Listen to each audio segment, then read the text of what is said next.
betrayed by my wife and her boss, until I gave them the shock of their lives.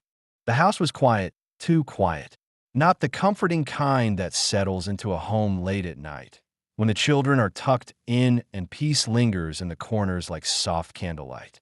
No, this was a cold, sterile kind of silence, the kind that echoes off walls like a warning.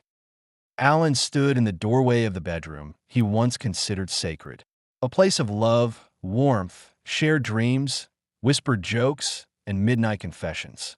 Now it felt like a museum exhibit, untouched, unlived, unnaturally preserved. Amy's side of the bed was neatly made, as it had been every night she was gone.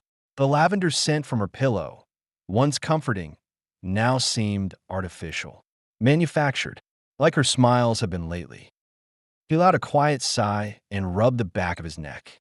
Another business trip, another excuse. She was supposed to be in Chicago this time, attending a healthcare innovations conference. The name sounded impressive enough, but Alan had stopped checking the agendas. He knew her routines too well.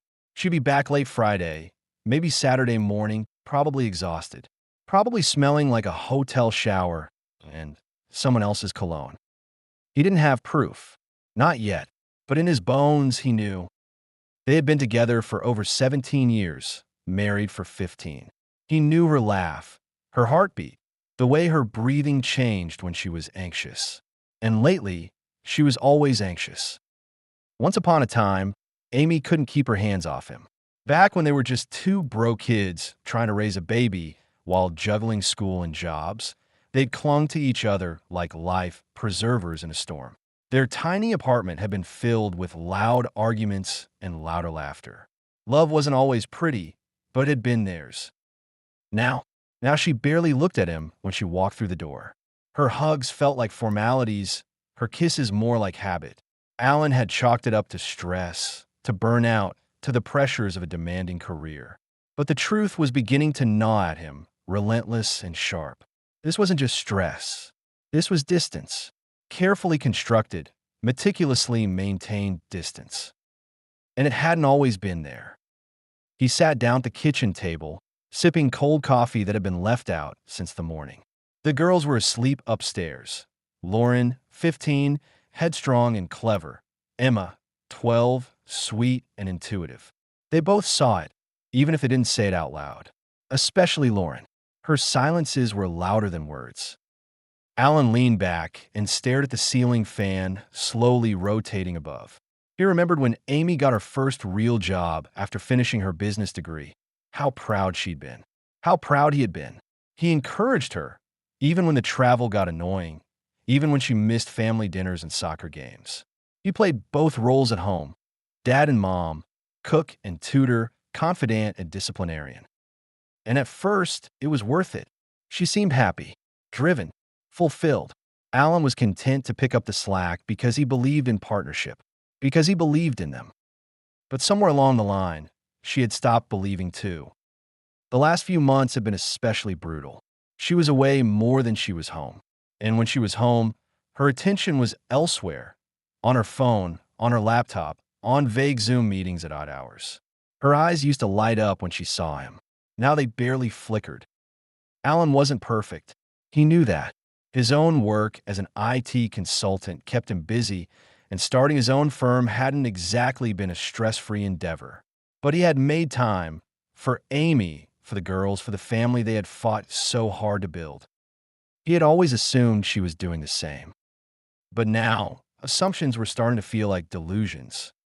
His phone buzzed. A text. Amy, flight delayed.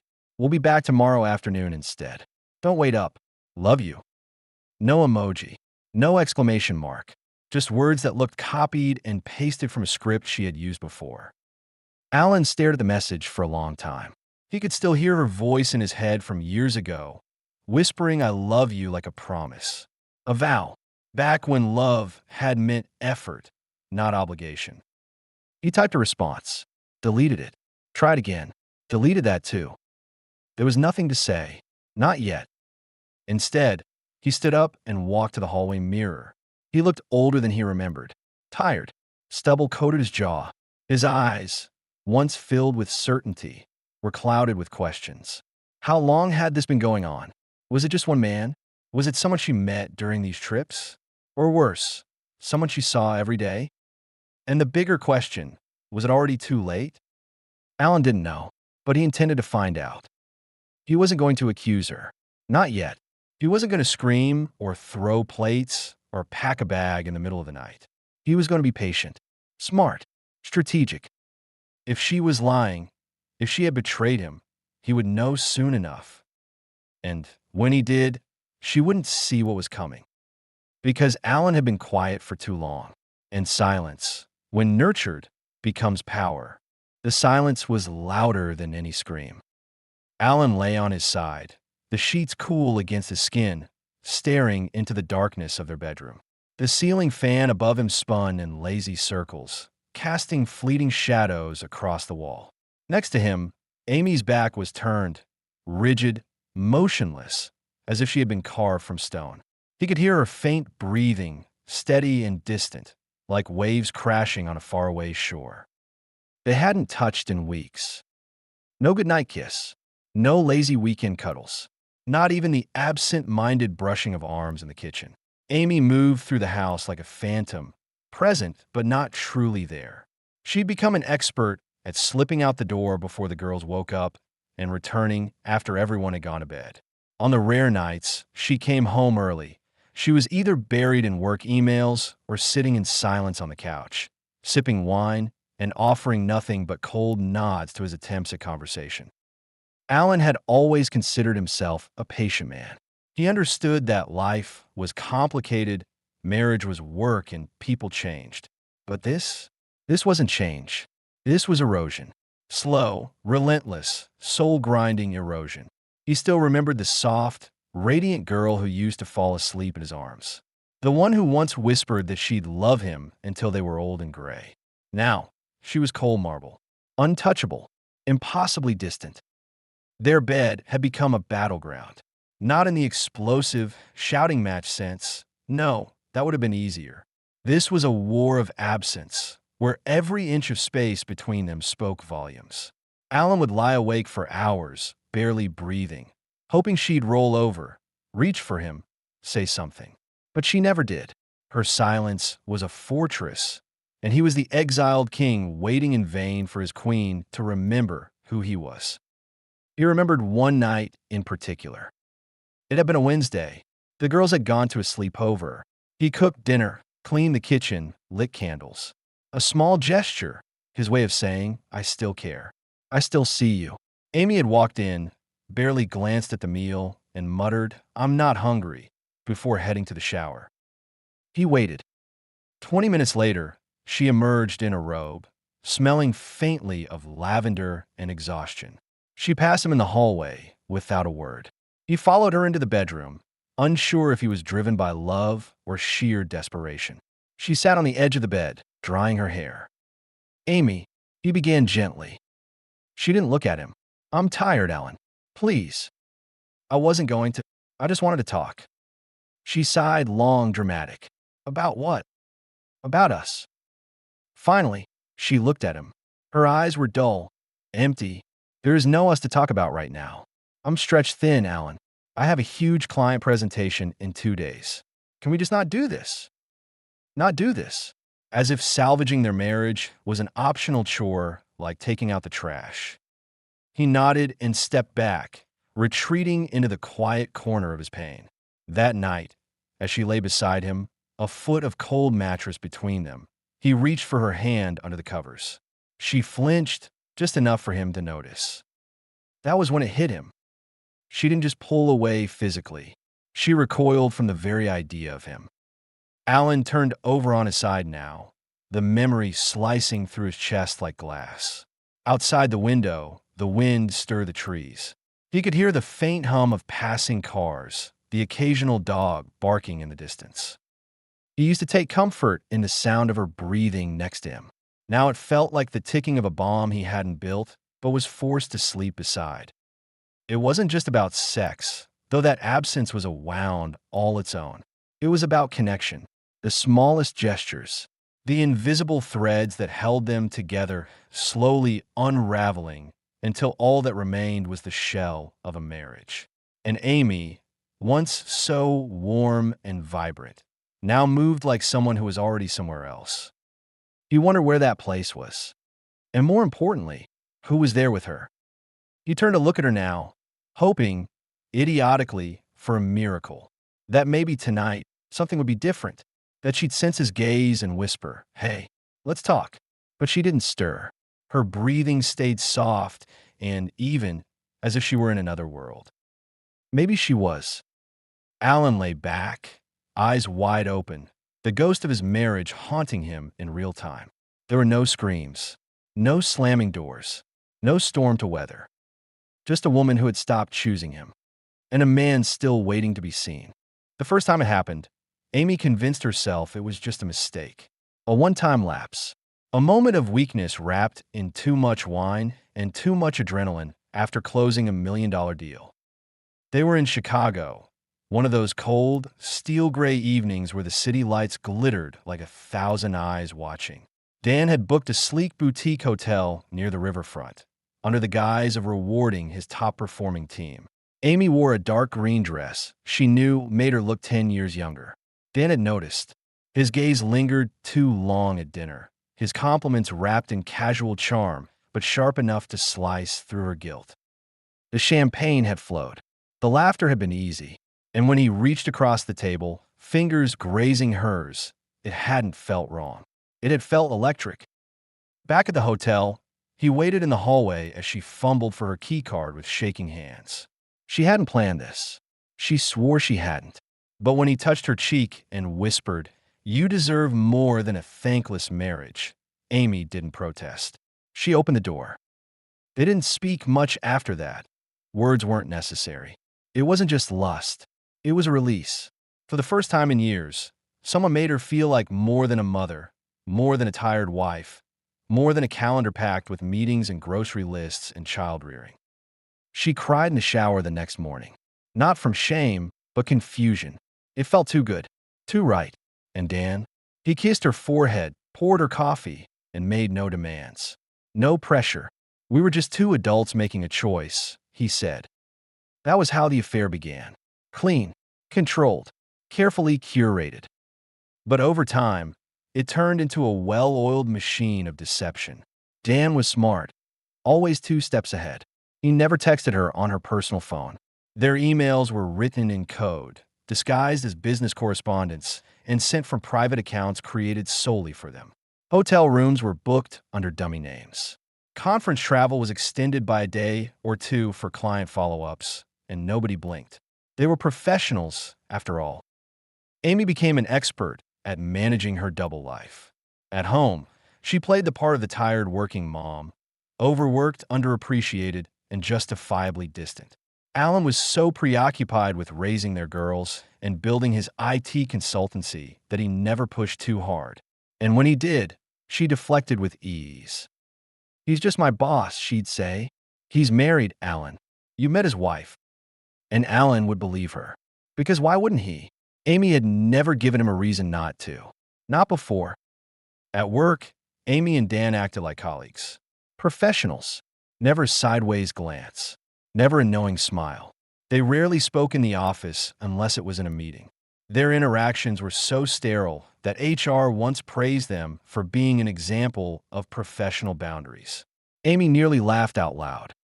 They grew bolder with time. When there were no real business trips scheduled, they fabricated them. Quick weekend getaways masked as medical device expos in places like Santa Barbara or Charleston. Always at oceanfront hotels. Always a bottle of red waiting in the room. Amy felt alive during those weekends. Like she was tasting the life she never got to live. The one she had forfeited at 15 when she found herself pregnant and tethered to a boy who became her default future. And Dan? He made her feel like that woman existed again. The woman with choices. With power. With desires that didn't end at bath time and grocery budgets. But even the most careful secrets leak when you're not looking. There were moments, subtle as they were, that should have warned her. Like the time Alan casually asked what room she stayed in during her Denver trip, and she froze before replying. Or when Emma left a drawing on the kitchen counter, One labeled Mom's Trip with a stick figure family that had a different man next to Mommy. Amy laughed it off, but inside, a chill crept up her spine. Still, she didn't stop. It had been nearly 2 years now. 2 years of lies, of forged business reports, of hotel sex and whispered promises. Dan talked about the future sometimes, what it would look like if she left Alan, if they started over.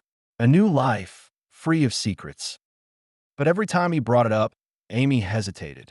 Not because she loved Alan. She wasn't even sure she knew what love was anymore, but because ending her marriage meant destroying the foundation she'd built. Her children, her image, the life everyone else thought she had perfectly balanced. She couldn't just burn it all to the ground, could she? Then came the final twist, the one she never saw coming. It started when Dan made a careless mistake. A flight booking under the wrong name. A hotel check-in that didn't match her alibi. Nothing big, just enough. Enough for Alan, who had been quiet, watching, waiting to pull the thread. And Amy? She had no idea her entire world was about to unravel. The perfect lie, now a breath away from being exposed. The clock was ticking, and Alan was already 3 steps ahead. The low hum of the espresso machine filled the kitchen as Alan poured himself a cup of coffee in the early hours of Saturday morning. The sky was just starting to brighten, a soft blue mist creeping across the lawn like a reluctant whisper of dawn. He moved quietly, careful not to wake the girls just yet. These quiet mornings were his own, precious pockets of stillness before the chaos of the day. He glanced at the 3 place settings on the kitchen counter. Bowls for cereal, 2 mugs with warm milk, and a small plate with sliced bananas, Emma's favorite. The girls had a soccer match today, and it was tradition now. Alan always made breakfast before they left. Amy never did. She rarely woke up before 9:30 on Saturdays anymore, and when she did, she was typically halfway out the door with her phone glued to her hand, already lost in emails or conference calls. Alan leaned on the counter, coffee warming his palm. He didn't like to admit it out loud, but in many ways, his daughters were the only solid ground he had left. Lauren, now 15, was growing into a young woman so quickly it stunned him. She had Amy's piercing eyes and razor-sharp tongue when she was angry, but everything else, her gentleness, her loyalty, her quiet introspection, came from him. Emma, 12, was the firecracker. Wild curls, always barefoot, always full of questions and bursting laughter. She still reached for his hand in public, still snuck into bed during storms. He had become their center by necessity. What began as a temporary shift when Amy's job demanded more of her time had morphed into permanence. She had stopped showing up, physically, emotionally. She missed school plays, teacher conferences, even Emma's last birthday dinner. Alan had made her excuses for her too many times. At first, he believed the job truly needed her that much. But deep down, something in his gut had already started whispering a different story. "Morning, Dad." A groggy voice broke the quiet. Lauren patted in, still in her oversized hoodie and socks, rubbing her eyes. "Morning, sweetheart," he said, offering her the warm milk mug. "How'd you sleep?" "Like a log." "Where's Emma?" "Still curled up with her stuffed llama. Last I checked." Lauren smirked. "You know she's 12 now? She's gonna kill you if you keep telling people about that." Alan chuckled softly. "Let her come for me. I'm not scared." He didn't say it out loud, but these mornings, the laughter, the rituals, the normalcy, they were his lifeline. When the noise in his head got too loud, when the silence in his bedroom with Amy felt suffocating, his daughters grounded him like anchors dropped into a stormy sea. They arrived at the soccer field 20 minutes early. Alan parked in their usual spot under the old oak tree and unloaded the folding chairs and orange slices. He felt a twinge of pride watching Emma jog to join her teammates, Lauren walking beside her with a calm older sister grace. He set up the chairs and took his seat, sipping the last of his coffee and letting the wind press against his skin. The field was alive with voices, parents chatting, whistles blowing, cleats pounding on grass. But Alan sat quietly, eyes trained on his daughter with an intensity that was part joy, part ache. He thought of Amy, who once stood next to him here, cheering louder than anyone. That version of her had vanished. Emma scored the first goal of the game with a left-footed strike that curved beautifully into the top corner. Alan jumped to his feet, cheering loudly, heart thudding with pride. He caught Emma's eyes from across the field, and she beamed at him. Pure, unfiltered joy. He lived for these moments. After the match, as they all piled into the car, Emma was bubbling with excitement, reliving the goal in animated detail. Lauren rolled her eyes, but even she was smiling. You hungry? Alan asked. Sushi? They chimed in unison. You read my mind. At the restaurant, their favorite tucked-away spot near the beach, the girls chatted about school, boys, and books. Alan mostly listened, asking questions, laughing at their jokes. But beneath it all, he was watching them, really watching. These girls were his everything. And if things kept going the way they were with Amy, he would need to protect them from more than just teenage heartbreak. On the way home, the sun dipped low in the sky, casting gold over the waves. Alan pulled over and parked. They walked the beach barefoot, toes digging into the wet sand, their laughter dancing with the wind. Emma chased a flock of seagulls. Lauren bent down to collect sea glass. Dad, Lauren said suddenly, stopping beside him. Can I ask you something? Of course. Are you happy? The question was so simple, so raw, it made his throat tighten. I am, he said slowly, meeting her gaze. When I'm with you and your sister, I'm very happy. She nodded. That's what I thought. Alan wanted to say more. He wanted to explain the aching loneliness, the hollow marriage, the things no child should have to carry. But he didn't. Instead, he draped an arm around her shoulder and walked beside her, the waves licking at their feet. Later that night, after the girls had gone to bed, he stood at the window, looking out at the moonlit yard. Amy was still away on another trip, or so she said. He thought about all the nights he'd spent waiting up, hoping for a text, wondering who she was with. And for the first time, he didn't feel the sting of betrayal. Not fully. Because he realized something powerful. He may have lost his wife, but he hadn't lost himself. And he sure as hell hadn't lost his daughters. They were his anchor in the storm. And with them, he could rebuild. The Christmas party should have been cheerful. It was held at the sprawling estate of the company's CEO, a mansion tucked behind wrought iron gates, glittering with thousands of tiny white lights that wrapped the columns and roofline. Inside, crystal chandeliers threw golden light over laughing colleagues, flowing champagne, and jazz music humming softly in the background. Everything looked like a winter wonderland for the perfect celebration.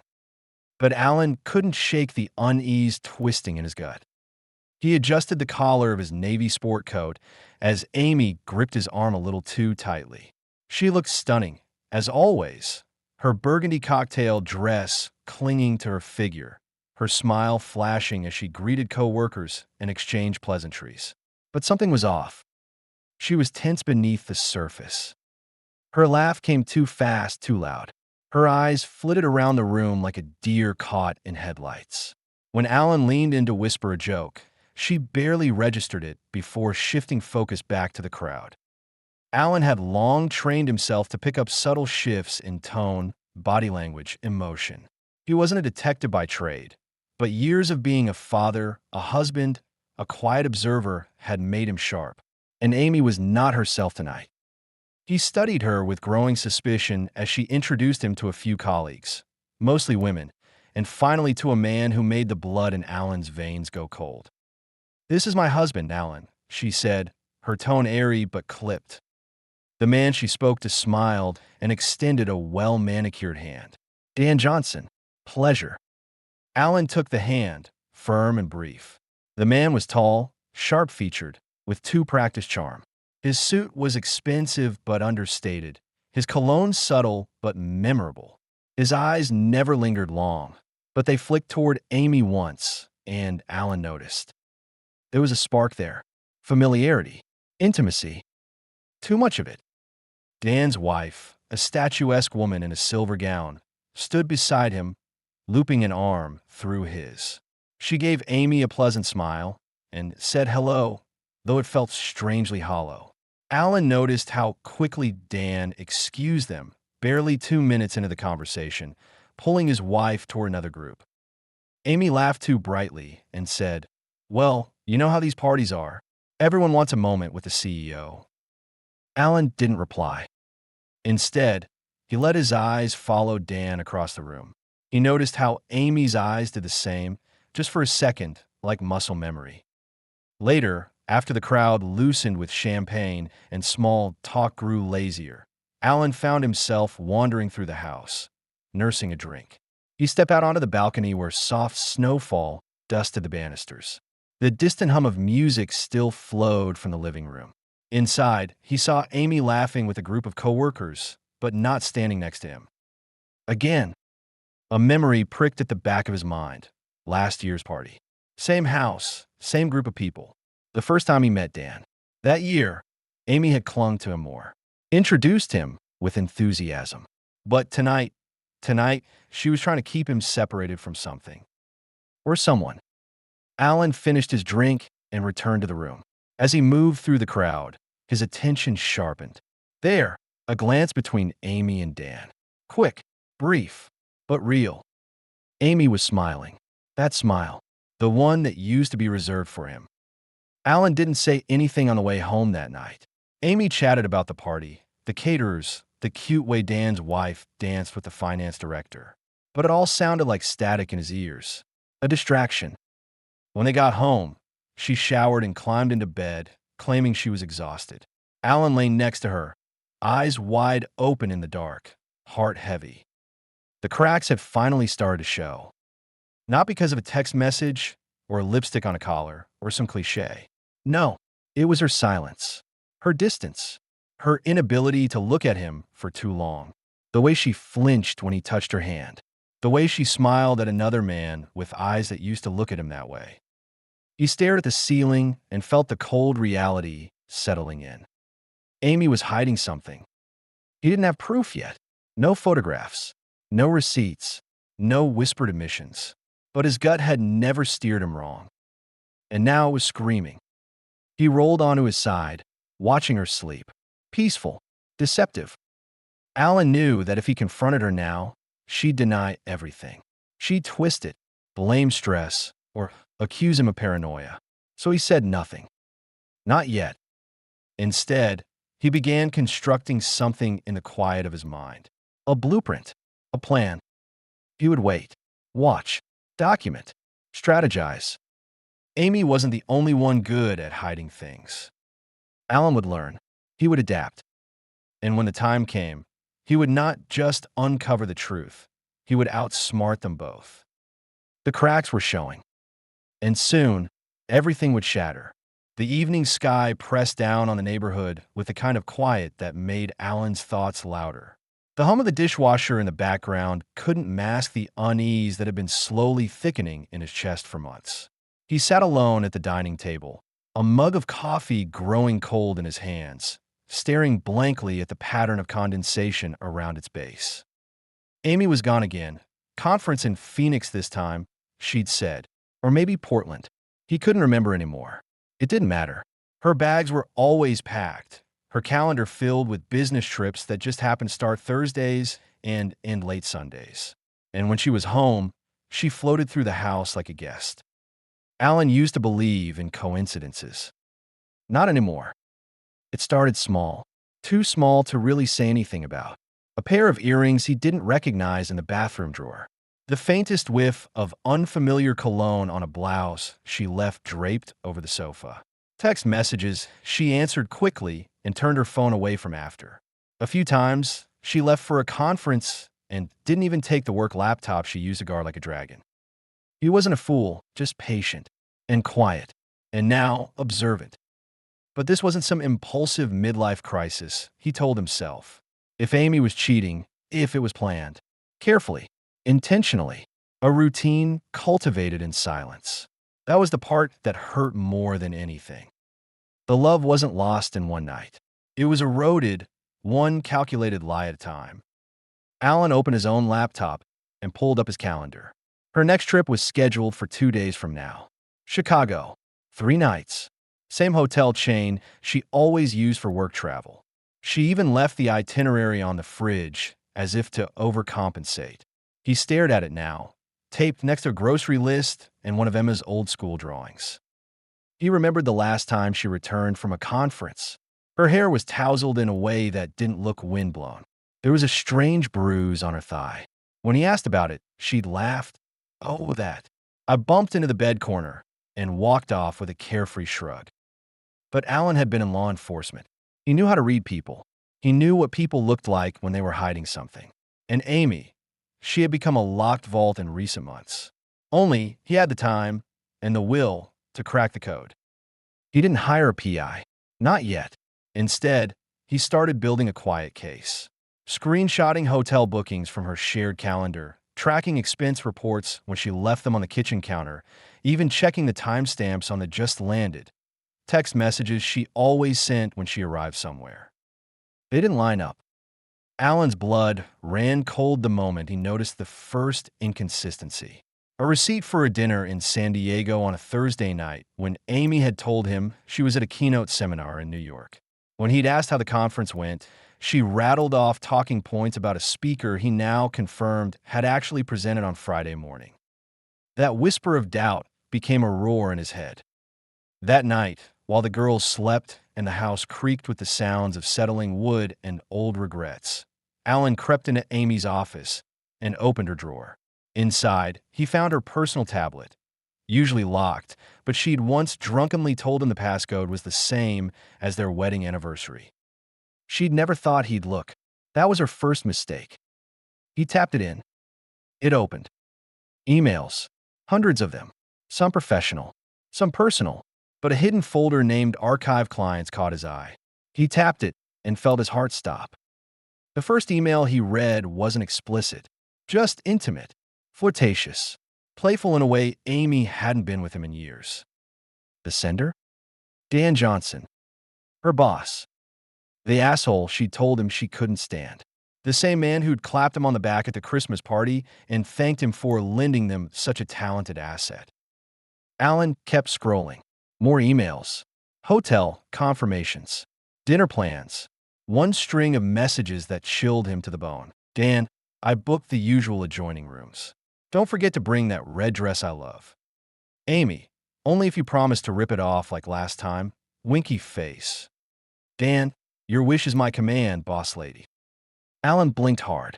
Once. Twice. He felt sick. She had a name for him. Boss lady. Something private. Something playful. Something theirs. The whisper of doubt was now a scream in his ears.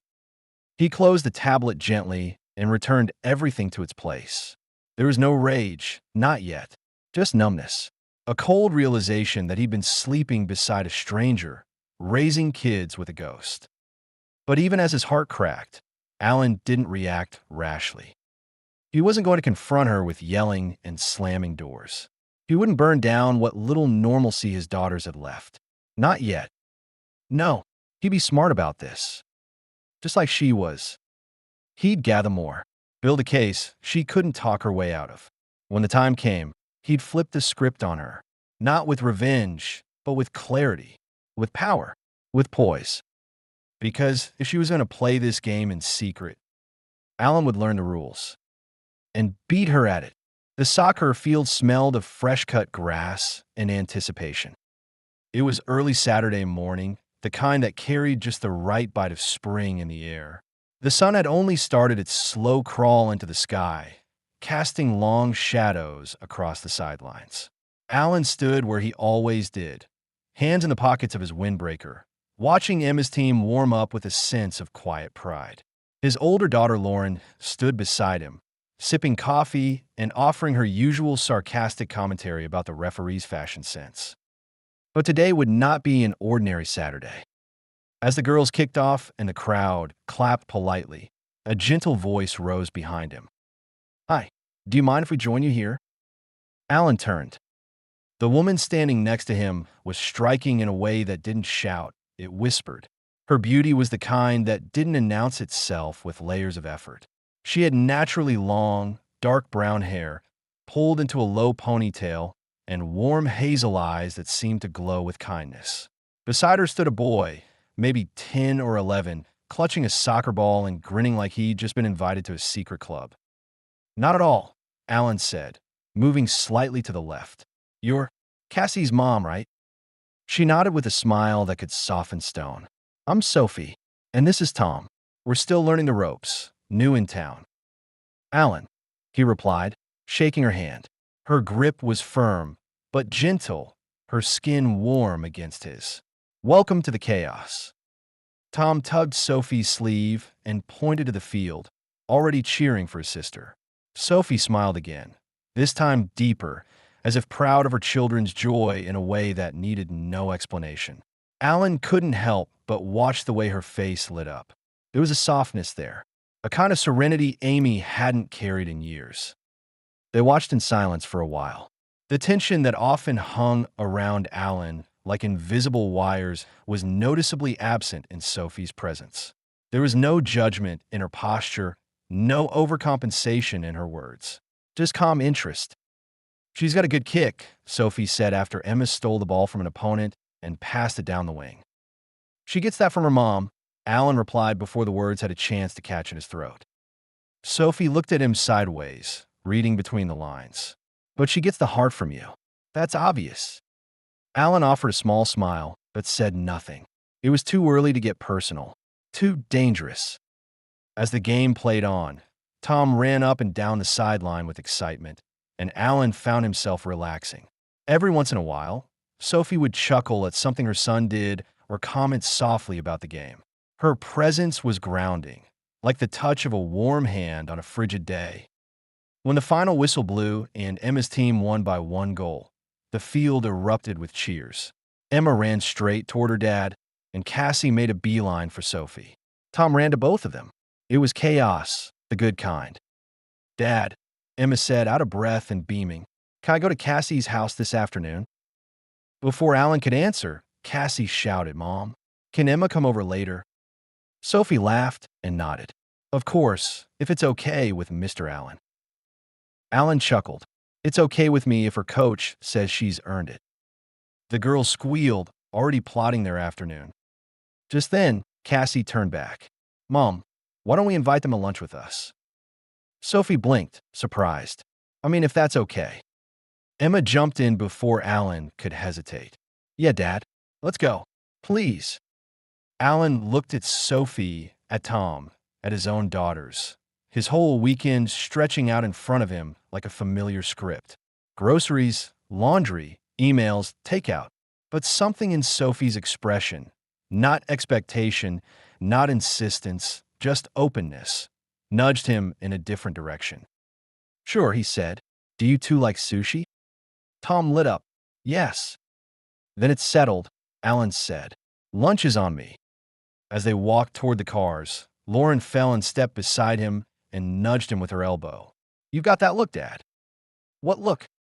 "The one that says you just met someone who makes your stomach do backflips." He gave her a sideways glance. "I have no idea what you're talking about." Lauren smirked. "Uh-huh." Lunch was unexpectedly perfect.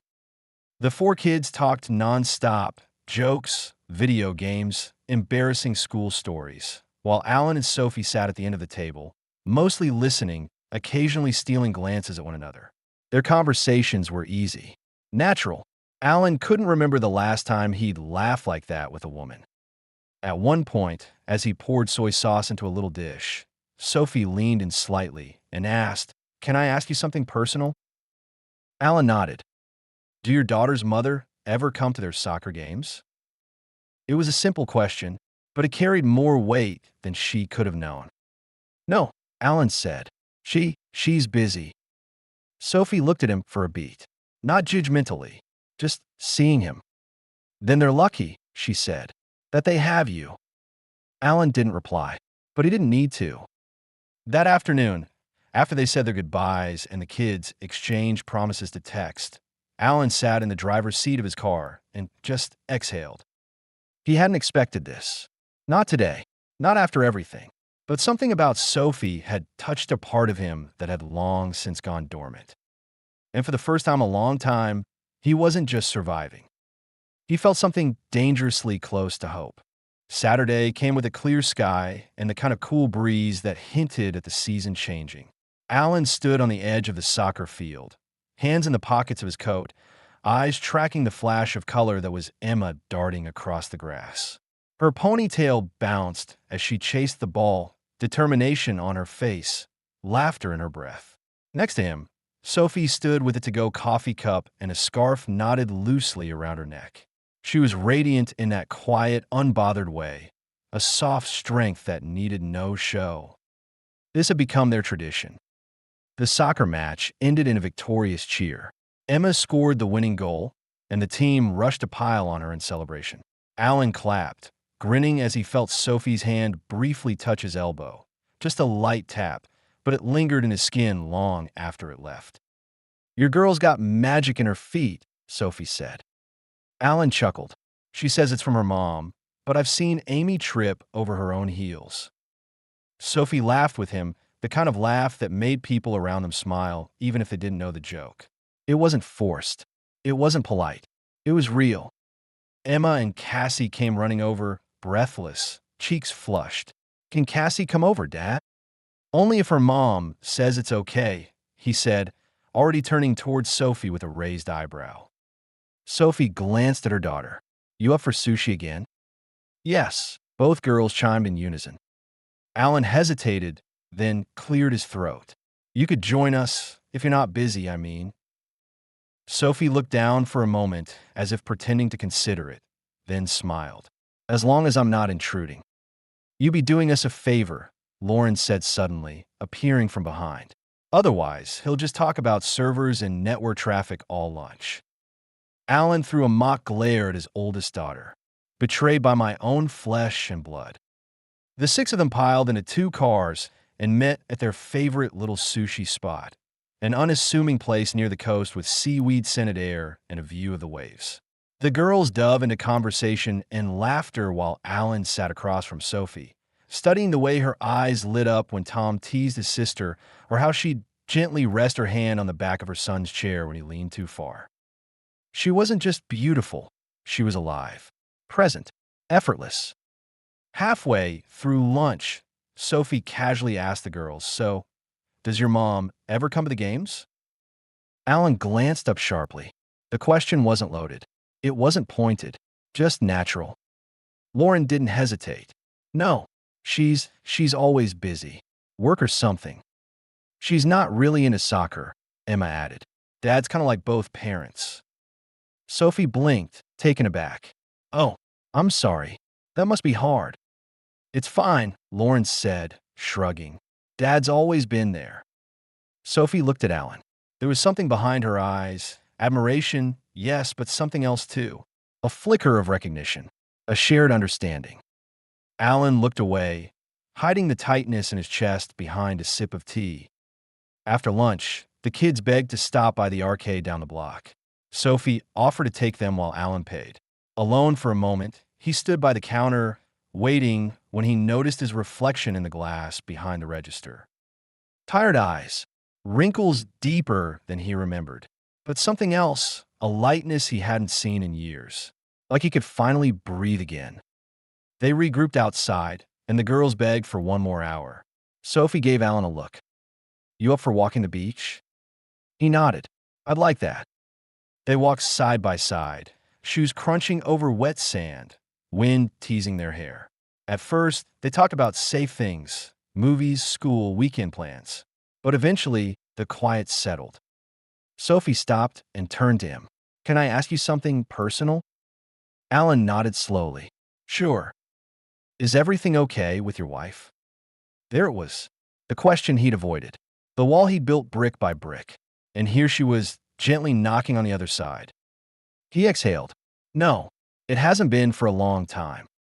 She said nothing, just watched him with that same patient gaze that made people spill secrets without realizing it. "We married young," he continued. "Amy was pregnant at 16. We tried to build a life, worked hard, raised our daughters. And I thought we were happy. But lately, He swallowed. She's distant, cold, always traveling. We barely speak when she's home. It's like I live with a stranger. Sophie nodded. I know how that feels. He looked at her, surprised. My husband died 3 years ago, she said quietly. But before that, I lost him long before the accident. I was alone in my marriage for years. They stood in silence, the ocean whispering in the distance. I'm sorry, Alan said. Sophie smiled faintly. Don't be. That chapter ended. I have my kids. And now, she glanced at him. I have new beginnings too. Alan felt the words before he heard them. He didn't know what would happen next, didn't dare guess. But in that moment, he realized something. Life had handed him chaos, but maybe, just maybe, it was leading him somewhere better. He offered her his hand, and she took it without hesitation. The wind carried the sounds of their children's laughter back to them as they walked back toward the arcade. Not as strangers or awkward acquaintances, but as two survivors quietly discovering the missing piece they didn't know they'd lost. The signs were always there, Alan realized. It was just easier to pretend they weren't. For months, he had lived in the haze of suspicion, balancing the weight of fatherhood, work, and a crumbling marriage without proof, without clarity. But something deep in his gut told him Amy wasn't just tired. She wasn't just overworked. She was hiding something. And it wasn't just her warmth or attention that had disappeared. It was her presence. And that night, everything changed. It started with a receipt. Amy had been out on yet another business trip, a 3-day conference in Denver. She returned late on a Sunday, all perfumed smiles and exhaustion. Alan stayed quiet, gave her space, and watched as she tossed her suitcase in the laundry room and kissed the girls goodnight like nothing had happened. But she forgot something small, meaningless to her, but electric to him. The next morning, Alan opened her laptop to check for an email she had asked him to forward. The screen was already on. Her inbox was minimized. And Alan, half curious, half numb, clicked without thinking. The receipt was there. A hotel invoice. 2 nights at the Alden. Not Denver. Not the Conference Center Hotel. A boutique beachfront resort in California. He stared at the invoice. 2 nights. 1 room. 1 king bed. Breakfast for 2. Champagne service. Room service. Twice. Alan closed the laptop. His hands shook, not with rage, not with fear, but with clarity. His suspicions had taken form. It was no longer speculation. It was real. The silence, the excuses, the disdain, all of it had been building toward this moment. He poured himself a glass of water, steadying his nerves. The girls were in their rooms, probably scrolling on their phones or finishing homework. He couldn't let them see this side of him, the investigator side, the betrayed husband side. He walked into the garage, grabbed a dusty cardboard box from a shelf, and pulled out something he hadn't touched in years, his old field notebook. Before he became a full-time IT consultant, Alan had worked with a cybersecurity firm that handled digital forensics. He was no stranger to metadata, server trails, and remote tracking. He hadn't wanted to do this. He'd resisted. He'd told himself he was paranoid, insecure, overthinking. But now he was justified. He opened his old laptop, the one Amy never used, and began installing a suite of passive monitoring software. Nothing invasive, nothing illegal. Just enough to alert him if her device connected to hotel Wi-Fi networks outside the state. Enough to log keystrokes. Enough to track emails sent from her secondary accounts. He also logged into their shared cell phone plan and began scanning location data from the last few months. Something she forgot to hide. Something most cheaters forget to erase. And there it was. Not just Denver, but Miami, Santa Fe, Monterey, none of which she had ever mentioned. All of which aligned with Dan Johnson's recent sales travel itinerary, publicly posted on the company's website. Alan clicked through Dan's profile, and something else caught his attention. Dan's wife, who had appeared perfectly normal during the Christmas party, had stopped appearing in any corporate functions. No mention, no photos, Not even a social media tag in over a year. Had she found out too? Alan's breath caught in his chest. It wasn't just betrayal. It was a double life. Amy wasn't just lying. She was actively rewriting their shared story in real time. And she thought he would never know. He leaned back in his chair, eyes closed. The house was quiet. Too quiet. A kind of eerie silence that settled into the walls, like even the home knew it had become a battleground. But Alan didn't explode. He didn't scream. He didn't confront her. Not yet. He needed more. He needed precision. He began reviewing their financial records, combing through the last 2 years of credit card statements, airline miles, booking confirmations, and expense claims. One by one, the puzzle pieces fell into place. Weekend conferences with matching bookings under Dan's name. Spot charges in cities that had no work meetings. Private flights billed to a company card. One invoice even revealed a dual-name reservation under D. Johnson and Guest. Guest, Amy. He laughed. It was bitter, broken laughter, but it was also triumphant. The irony was too good to ignore. Amy had been so careful with her words, so measured in her lies. But she had forgotten the one truth every good investigator lives by. There is no such thing as a perfect lie. That night, after tucking the girls in bed and pretending everything was normal, Alan sat alone on the porch, notebook in hand, pen scratching away under the soft glow of the patio light. He wasn't thinking about revenge. Not yet. He was thinking about how to win, how to protect his daughters, how to leave without begging, without shouting, without giving Amy the satisfaction of seeing him crumble. Because if Amy thought she had outsmarted him, she was in for a surprise. He poured himself a drink, the ice clicking in the glass like applause. Let the game begin. Alan sat at the edge of the bed, staring blankly at the sunlight seeping in through the half-open blinds.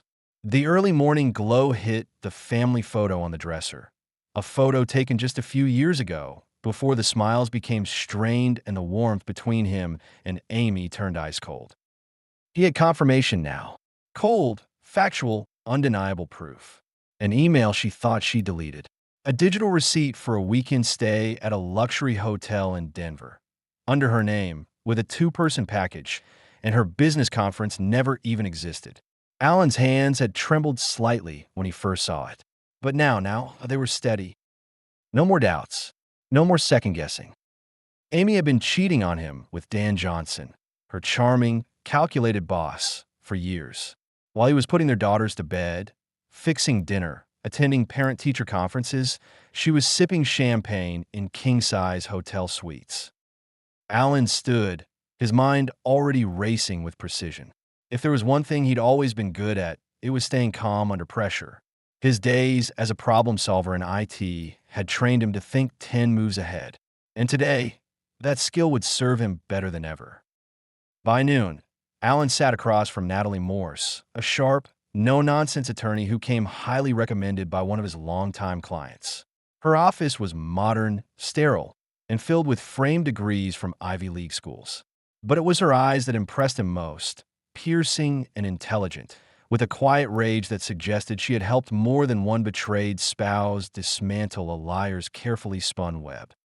After he finished detailing the affair, pausing only once when talking about how Amy missed Emma's birthday to spend it with Dan, Natalie leaned back in her chair, folded her hands, and smiled slightly.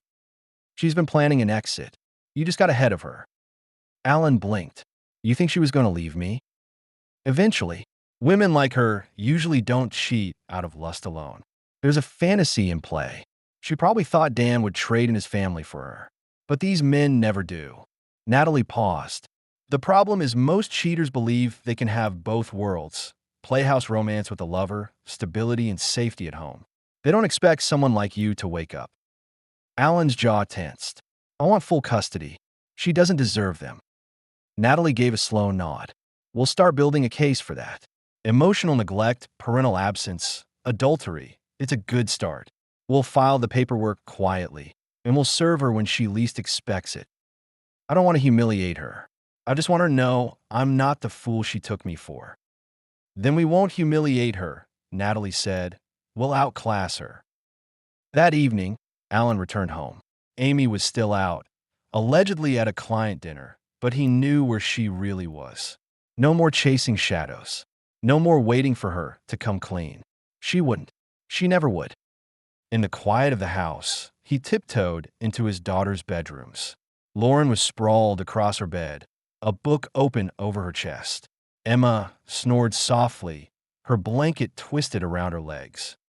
Alan knelt between them, his throat tight. I'm sorry, he whispered to the silence. I should have seen this sooner. You deserve more than a ghost for a mother. You deserve everything. The next day, Alan met with Paul, his longtime mentor and friend in the tech industry, at a small cafe near his office. So, you're really doing it? Paul asked. Alan nodded. She's been lying to me for years. I'm not going to wait around until she decides whether I'm still useful to her. Paul sipped his coffee. What do you need? Help watching them. Amy and Dan. I don't want to be involved directly, and I don't want to risk it blowing up until the papers are served. But I want to know where she's going. I want to know if she tries to move money. I want everything documented. Paul leaned forward. You want to play chess now? Alan smirked. No, I want a checkmate. Over the following week, Alan moved like a shadow. He contacted his accountant and quietly opened a new bank account in his name only, diverting a portion of his paycheck there. He canceled Amy's access to their joint savings and cut her credit card limit in half, just enough to avoid suspicion, but tight enough to track her movements. He backed up old voicemails, emails, even text messages that had subtle implications. Dan's thank for last night, Tiger, and Amy's response of a winking emoji and I needed that so bad face-blowing kiss. He bought a burner phone, one that Amy couldn't trace, and used it only to coordinate with Natalie and Paul. He moved through his life with a serene calmness that Amy mistook for indifference. She didn't see the gears turning behind his eyes. She didn't know he was a step ahead now. She was too busy living in her fantasy. On Friday night, Amy returned home late again. Her heels clicked softly against the hardwood as she entered the living room where Alan sat on the couch, working on his laptop. Hey, she said, casually slipping off her jacket. Sorry I'm late. That client meeting ran long. Alan looked up and smiled. No problem. Everything okay? She seemed surprised. Yeah, just tired. Take a bath, he said. Relax. You've earned it. She blinked, disarmed by his gentleness. Thanks. I will. As she walked past him, Alan glanced at the photo on the wall again. The smiling family. The illusion of harmony. But soon, the illusion would be over. Next week, she would be served at her office. In front of Dan. In front of everyone. He had already arranged for Natalie's courier to deliver the envelope at precisely noon. A few minutes before, Amy would get a text from him. Lies have a way of catching up to you. This time, they knocked at the front door. Alan leaned back on the couch, the corner of his mouth curling into something between relief and resolution. The setup was complete. The queen was cornered. The game was about to end. Alan had been preparing for this day for weeks, but as he stood in the doorway of their shared bedroom, watching Amy scroll through her phone in bed, he couldn't ignore the tightness in his chest. Not fear, no, not anymore, but the sharp edge of clarity. He'd seen enough. He had heard enough, and now it was time to speak the truth. Amy looked up, caught off guard by his lingering gaze. Everything okay? She asked, her voice as casual as the wine glass on her nightstand. Alan nodded once. I need to talk to you. She blinked. Okay, what about? He stepped inside, slowly, deliberately, and closed the door behind him. The soft click of the latch seemed to echo louder than it should have. About Dan. And about the last 2 years. A flicker. That was all he needed. The shift in her eyes, the flash of panic before the well-practiced mask returned. I don't know what you're talking about, she said too quickly, too evenly. Alan's lips curled into something that wasn't quite a smile. He walked to the dresser and opened the drawer where she kept her receipts and travel documents, always too distracted to notice what she left behind. He pulled out a slim folder and placed it gently on the bed in front of her. I think you do. Amy's fingers hovered over the folder, but she didn't open it. What is this? She asked, her voice low. Proof. Hotel bookings. Photos. Expenses billed to the company that don't match your reports. I didn't want to believe it, Amy, but you made it impossible not to. Silence fell between them, heavy and raw. Finally, she opened the folder and flipped through its contents. Her expression didn't change, but her knuckles whitened around the pages. You went through my things? She asked coldly. I'm not the one who broke our vows, Alan replied. I'm just the one who finally stopped looking the other way. She tossed the folder aside, like it burned her hands. So what now? She spat, her armor cracking. You want a divorce? You want to punish me? Alan didn't flinch. He was no longer the man she could manipulate with guilt or twist with half-truths. I want freedom, he said simply, for me, for the girls. And yes, I've already met with a lawyer. You'll be served this week. Amy's mouth parted, stunned. You're serious. I'm done, Amy. He exhaled slowly, letting years of resentment seep out with it. You didn't just cheat. You lied every day. You made me raise our daughters alone while you played house with another man. And you expected me to accept that with a smile. I didn't mean for it to go this far. Spare me. He cut in, his voice a cold blade. You meant for every part of it to go exactly as it did. The dinners, the lies, the fake conferences. You made a life with him while keeping me around for convenience. Amy stood, her eyes flashing now. You don't understand. I gave up everything for this life. I was a mother at 16, Alan. I never got to be free. Dan made me feel alive again. Alan stared at her, his voice eerily calm. And what did I give up, Amy? Do you think I dreamed of being a single parent in my own marriage? Do you think I didn't have chances to? But I chose you. Every time. That silenced her. I could forgive a mistake, he said after a moment. But you built a second life on top of mine and watched me carry the weight of yours. That's not a mistake. That's betrayal. Tears welled in her eyes. For once, she didn't speak. Alan turned to the door. The girls are staying with me. They're already pulling away from you, and I won't let you damage them further. You can fight it in court, but I have everything documented, and I know how to use it. I can change, she whispered. Alan, please. We can fix this. He paused, hand on the doorknob. You had years to fix it. You chose Dan. You chose lies. Now I choose peace. As he stepped out of the room, the weight on his chest didn't vanish, but it changed. It became something different. Not grief. Not anger. Resolve. Amy sank onto the bed, the folder lying beside her like a coffin full of her secrets. For the first time in years, Alan didn't feel lost. He felt free. And in that freedom, he knew this wasn't the end. It was only the beginning. The silence that followed Alan's calm, final confrontation with Amy was more deafening than any shouting match could have been. No tears, no drama, just the truth laid bare, and the slow, suffocating realization settling in Amy's throat like smoke. It had taken Alan months to gather his evidence, to fortify his heart, to plan his escape from the woman he had once considered his entire world. And now, standing in the living room where they once held their newborn daughter, where laughter used to echo, Amy stood frozen like a statue sculpted in guilt and disbelief. He had said so little, but it was the way he said it, with certainty, control, and a chilling calmness that frightened her more than any tantrum could. You can pack whatever you want, Amy. I've made sure the girls won't be here to see any of this. You'll be served papers tomorrow morning. I'm not interested in revenge. I'm just finished. Amy sat on the edge of their marital bed that night, surrounded by shadows, holding a wine glass she didn't sip. The sheets were cold. Alan hadn't returned home. The girls were gone. The silence screamed louder than her thoughts. She reached for her phone, thumb hovering over Alan's name. She wanted to call, to beg, to explain. But what could she say? I only lied for 2 years. I love him too, just differently. It was just sex with meaning. There were no words that wouldn't sound hollow now. Instead, she dialed Dan. He answered on the third ring. Hey, babe, he said, distracted. Can't talk long. Heading into a meeting. Alan found out, she said quietly. Silence. More silence. What do you mean he found out?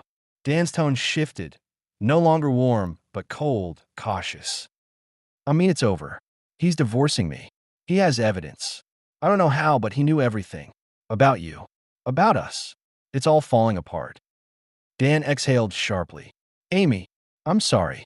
I really am. But I can't be involved in this. Not now. My wife's been suspicious for months. If this gets out, are you serious? Amy whispered, voice cracking. After everything? I told you from the start, this couldn't be forever. Click. The call ended. Her stomach twisted.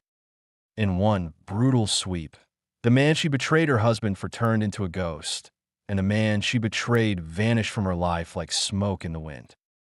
In the weeks that followed, Amy tried to reach out to Alan. Text messages, emails, carefully worded voicemails where she tried not to sound desperate. But she was desperate. Desperate for acknowledgement, for forgiveness, for some tiny scrap of what they used to have. But Alan had disappeared behind a wall of unshakable peace. He didn't answer. He didn't argue. He didn't lash out. He just moved on. He kept the house, kept the girls, and, most painfully, kept his dignity. Amy, on the other hand, began to unravel. At work, she found Dan increasingly distant. He no longer laughed at her jokes. He no longer touched her hand when no one was watching. Eventually, she learned through the grapevine that he had requested to work remotely, out of state. Without her, the other women in the office began to whisper. They noticed her tired eyes, her limp smiles, her sudden habit of skipping lunches and staring into nothing for minutes at a time.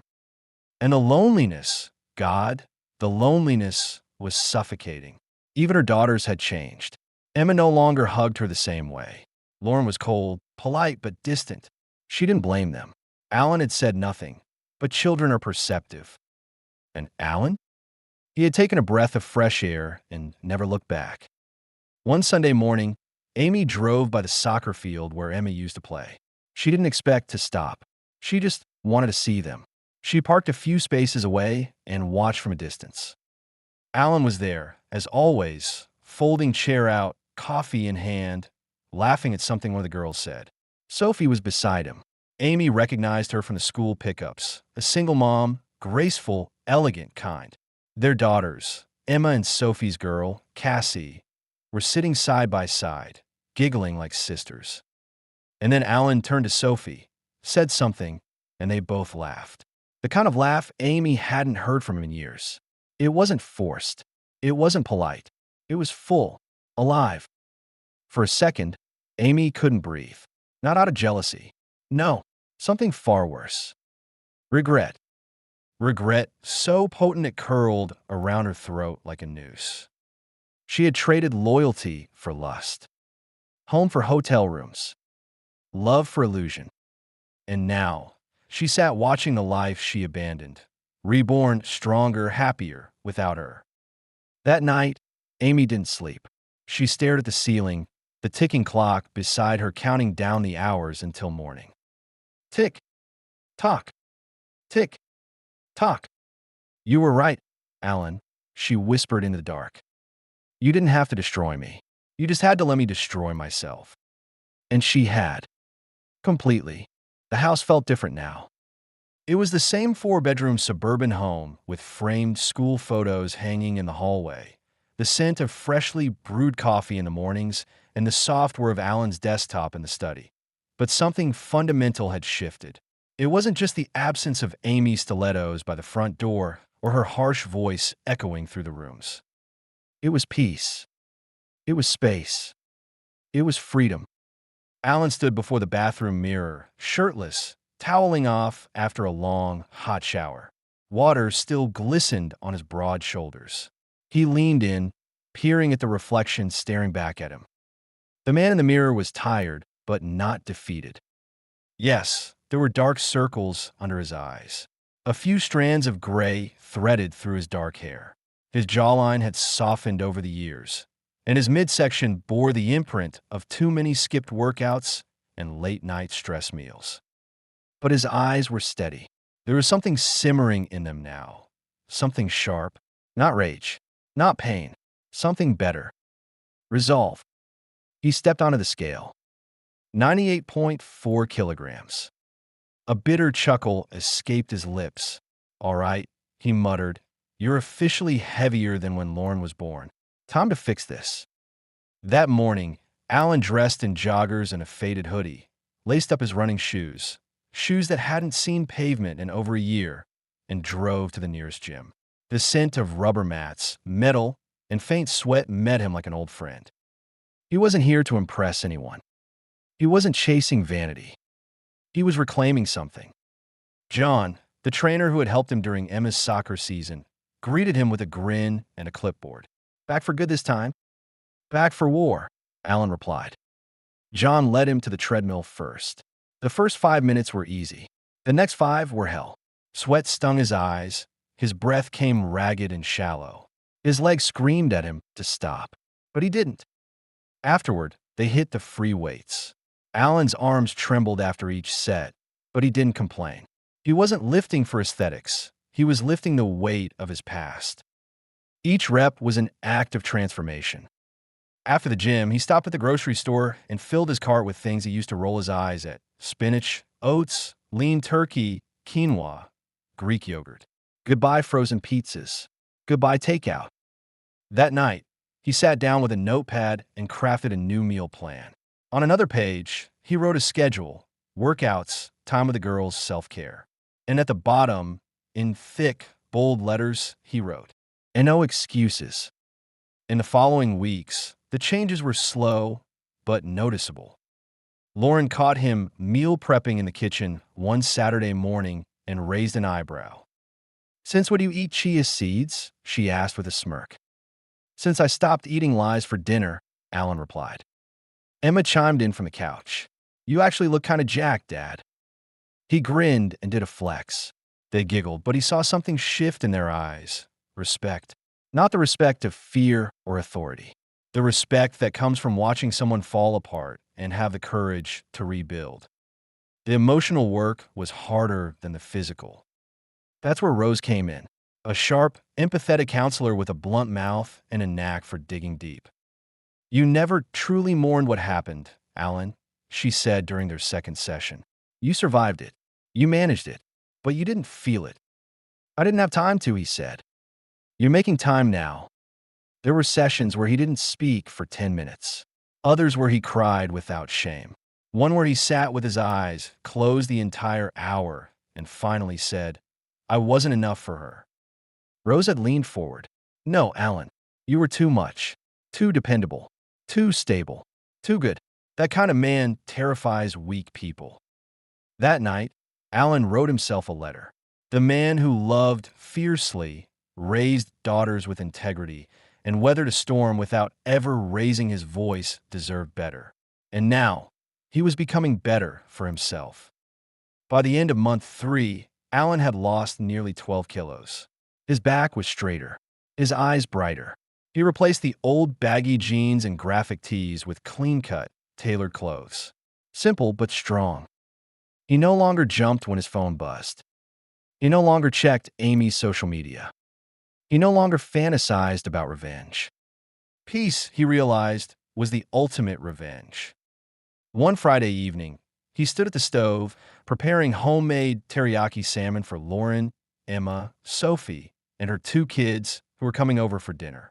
His hands moved rhythmically, calmly, confidently. Music played in the background, classic rock, his kind of noise. The doorbell rang. He opened it to Sophie's warm smile. "Wow," she said, scanning him up and down. "You look amazing." Alan just smiled. "Thanks. I feel amazing." She stepped in, their hands brushing. She didn't pull away. Neither did he. Behind them, laughter from the kids echoed like music through the halls of a house no longer haunted. Alan didn't just survive betrayal. He turned it into a forge. And from the fire, he emerged forged anew. The ocean stretched wide and endless before them, its rolling waves whispering secrets to the sand. The sky had just begun to wake, brushing the horizon with soft strokes of amber and gold. Alan stood barefoot at the edge of the beach, the tide foaming at his toes, cool and grounding. For the first time in years, he wasn't looking backward. Behind him, laughter rang out like wind chimes, bright, natural, unforced. Lauren and Emma were playing with Sophie's children, Cassie and Tom, racing up and down the shoreline with wild abandon. Their joy was infectious, and Alan felt it seep into his bones. Sophie walked toward him from the picnic spot they had set up earlier, her feet crunching softly on the sand. She wore a wide-brimmed hat and a linen shirt over her swimsuit, her hair tousled by the sea breeze. She carried 2 mugs of coffee, one for him, black, just the way he liked it. She remembered the little things. "Peaceful, huh?" she said, offering the cup. Alan took it with a grateful smile. "More than peaceful. Feels like breathing again." They stood side by side for a moment, sipping coffee, watching the children. Emma had just tackled Tom into the surf, and both erupted into giggles. Alan chuckled. It was the kind of moment he used to crave.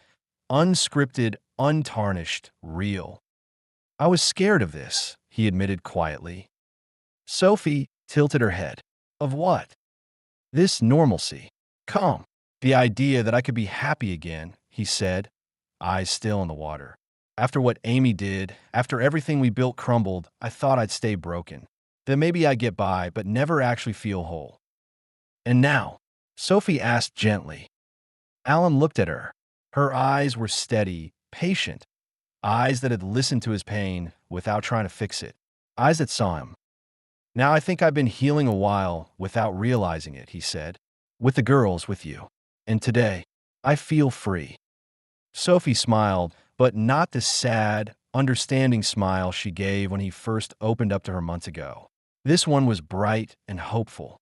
"You've earned that freedom, Alan." He took a sip and let the silence stretch again, this time comfortable. A seagull cried overhead, and the sun crept higher, casting light that shimmered on the water. Sophie turned toward him, her voice soft but certain. "You know, the first time we met, I thought you looked like a man trying hard not to drown." Alan chuckled. "That's fair. But even then," she continued, "you were strong. You didn't try to pull anyone down with you. You just carried on." "I didn't have a choice," he said. "Yes, you did. And you chose grace." That word sat with him. Grace. Not bitterness. Not revenge. He'd made his peace with Amy. The court had ruled in his favor. Full custody. Amy had visitation rights, but even the girls barely wanted to go. Lauren, almost 16 now, was old enough to make her own decisions. Emma followed her sister's lead. Amy had tried to fight it, but by then the truth had scorched her reputation. Months of deception, company policies violated, inappropriate use of travel budgets. Dan, her boss-turned-lover, had dropped her the second HR got involved. Amy's new apartment was small and cold. The last time the girls visited, they came home early.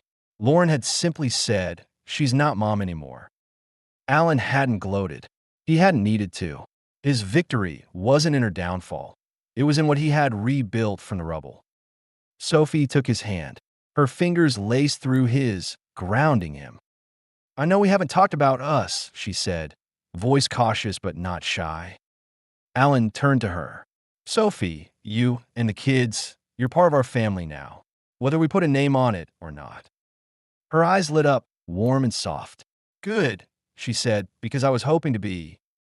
He leaned down, pressing a gentle kiss to her forehead, then rested his cheek there for a moment. "It's not just that I moved on," he whispered. "It's that I moved forward. With purpose." They stood like that a while, wrapped in the embrace of the new day. The children's laughter rose behind them. The tide washed away the footprints of yesterday. And for the first time in what felt like forever, Alan allowed himself to truly believe. The best parts of his life weren't behind him. They were just beginning.